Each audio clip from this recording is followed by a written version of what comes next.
Problem হচ্ছে এখানে showdown থাকে বেশি, ইউটিউবার থাকে বেশি, নিউজ কভারেজ বেশি, কিন্তু মন খুলে প্রাণ খুলে নিঝুম নিস্তব্ধ একটা পরিবেশে কথা বলার যে সুযোগ সেটা হয়ে ওঠে না।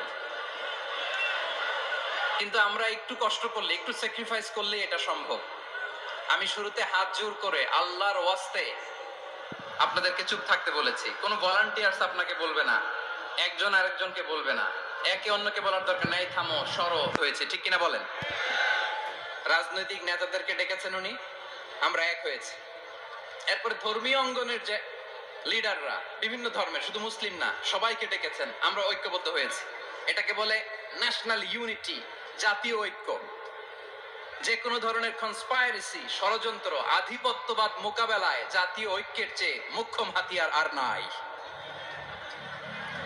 আমাদের একটা প্রতিবেশী দেশ আছে, আমরা আমাদের দেশ নিয়ে যত ভাবি তারা তার চেয়ে বেশি ভাবে। কথা বুঝতেছেন না? আরো ভেঙে বলতে হবে। আমরা আমাদের দেশ নিয়ে যত উদ্বিগ্ন, এদের আরো টেনশন বেশি। বলেন, আমাদের দেশে শান্তি আছে না নাই? আছে। আমরা হিন্দু মুসলিমে কখনো দাঙ্গা লাগে না। আসতে বলেন কেন লাগে? যে না।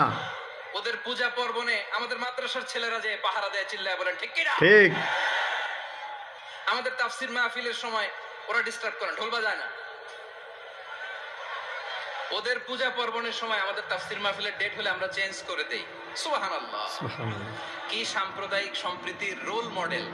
আর ওই বাংলাদেশের ব্যাপারে তারা অনেক ডিসইনফরমেশন ছড়াচ্ছে। ভারতের অনেকগুলো গণমাধ্যম, আমি জেনারেলাইজ করব না, আমাদের প্রতিবেশী দেশের সব গণমাধ্যমকে আমি দোষ দিতে চাই না, অনেকগুলো